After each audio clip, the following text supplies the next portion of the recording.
been, one day, kept long in waiting at his lordship's antechamber, for which the reason assigned was, that he had company with him, and that at last, when the door opened, out walked Colley Gibber, and that Johnson was so violently provoked when he found out for whom he had been so long excluded, that he went away in a passion, and never would return.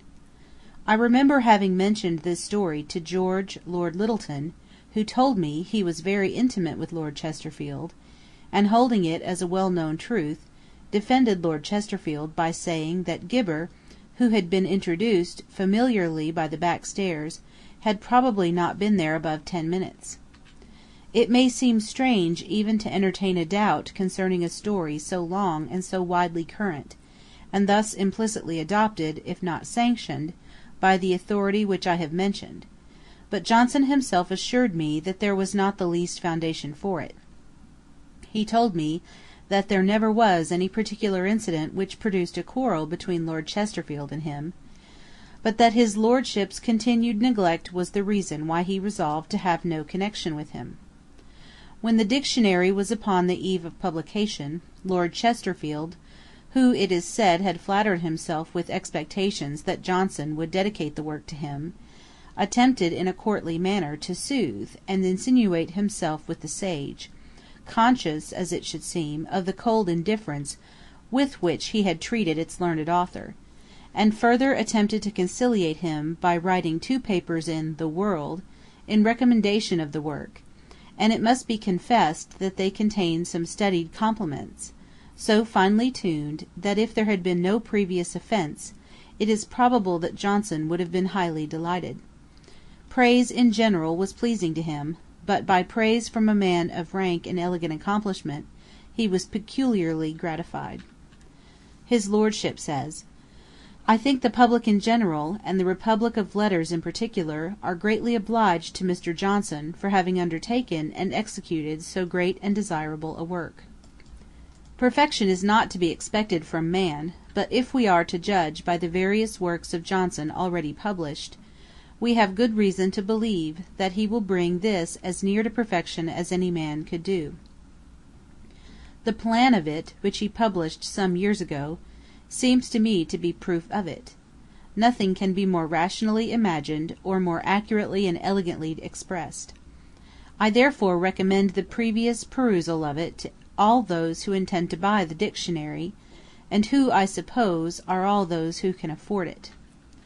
It must be owned that our language is at present in a state of anarchy, and hitherto perhaps it may not have been the worse for it.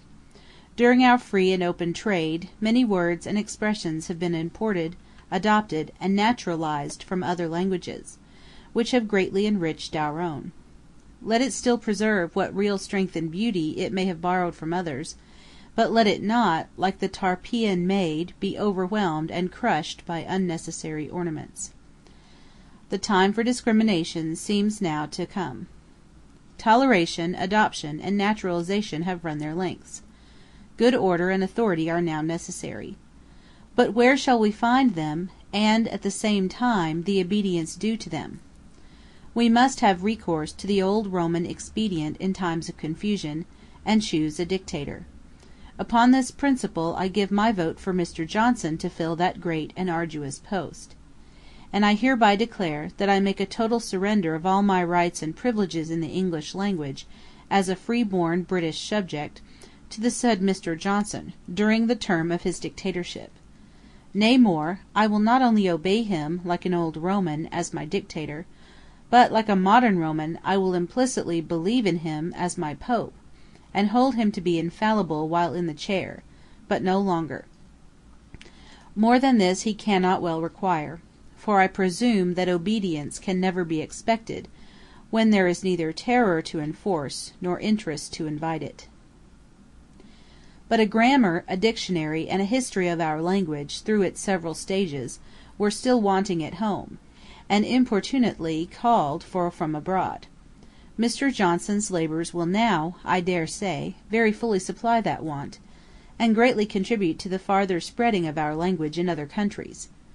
Learners were discouraged by finding no standard to resort to, and consequently thought it incapable of any. they will now be undeceived and encouraged. This courtly device failed of its effect. Johnson, who thought that all was false and hollow, despised honeyed words, and was even indignant that Lord Chesterfield should, for a moment, imagine that he could be the dupe of such an artifice. His expression to me concerning Lord Chesterfield upon this occasion was, "Sir, after making great professions, he had for many years taken no notice of me, but when my dictionary was coming out, he fell a scribbling in the world about it."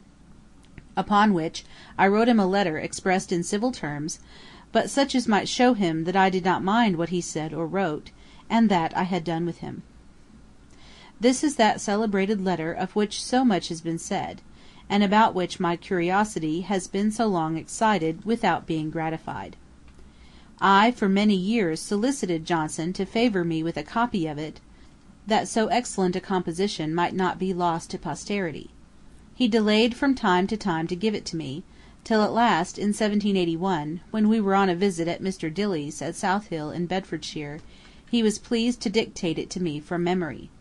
He afterwards found among his papers a copy of it, which he had dictated to Mr. Baretti, with its title and corrections in its own handwriting. This he gave to Mr. Langton, adding, that if it were to come into print, he wished it to be from that copy.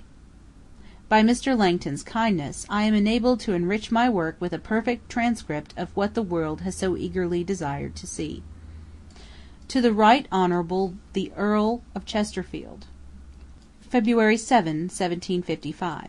My Lord, I have been lately informed by the proprietor of the World that 2 papers, in which my dictionary is recommended to the public, were written by your Lordship.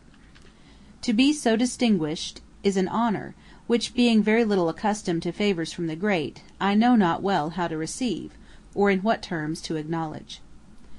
When, upon some slight encouragement, I first visited your Lordship, I was overpowered, like the rest of mankind, by the enchantment of your address, and could not forbear to wish that I might boast myself le vainqueur des vainqueurs de la terre, that I might obtain that regard for which I saw the world contending.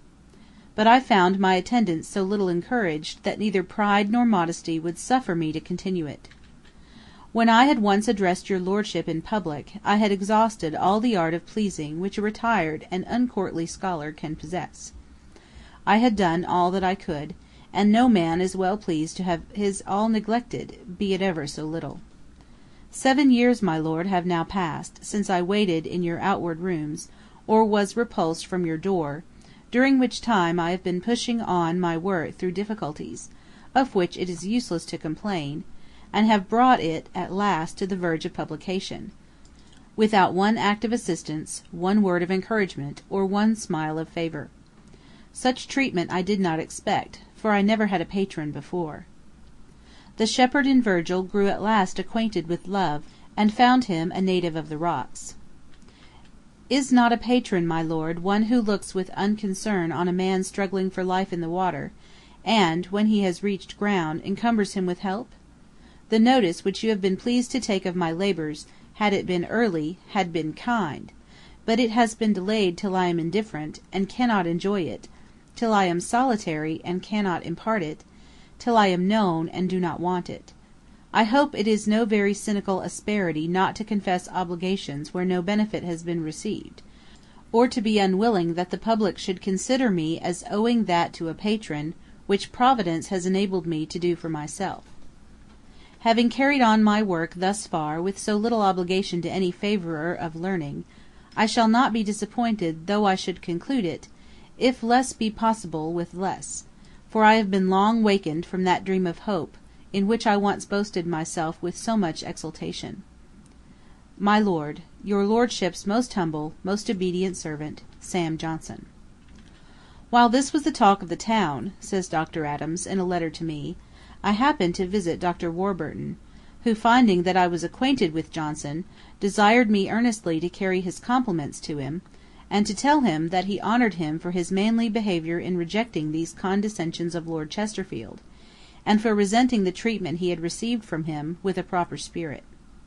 Johnson was visibly pleased with this compliment, for he had always a high opinion of Warburton.